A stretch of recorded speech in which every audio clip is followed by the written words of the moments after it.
السلام عليكم ورحمة الله وبركاته. مرحبا بكم في قناة اوميغا سبورت. كشف الناخب الوطني وليد الركراكي باللي الجول ديال المنتخب الوطني المغربي ياسين بونو كان توعد في الماتش ديال كرواتيا في كأس العالم قطر 2022، ولكن قبل الماتش ديال بلجيكا بلحظات قال له يعني باش يبدلو ويدخل منير المحمدي بلاصتو. وليد الركراكي من بعد ما ان المنتخب الوطني المغربي ربح كرواتيا تحدث وكشف شنو واقع مع ياسين بونو اللي كان غادي يلعب الماتش وفي اخر لحظه خرج من التيران، وحتى الان كتعتبر على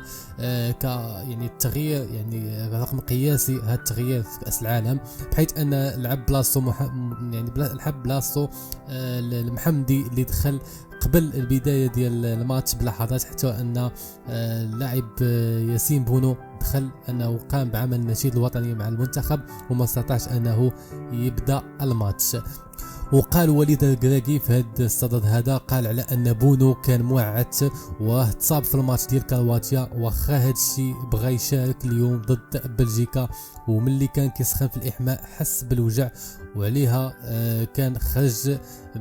قبل ما يبدا الماتش. وكمل وليد الركراكي على انه قال ياسين بونو راه راجل، حيت جا عندي وسولني واش الا بدلتيني دابا غادي تحسب تغيير، قلت ليه لا وهو يقول لي خرجني دابا باش ما نضيعكش في التغيير، على حسب الكلام ديال وليد الركراكي اللي قالوا في الندوه ديال من بعد الماتش. وما تنساوش تخليو لينا في التعاليق ديالكم كيفاش جاكم الاداء ديال منير المحمدي في الماتش ضد بلجيكا، وما تنساوش كذلك تشتركوا بالقناه وتفعلوا الجرس باش توصلوا ديما بالجديد، والسلام عليكم.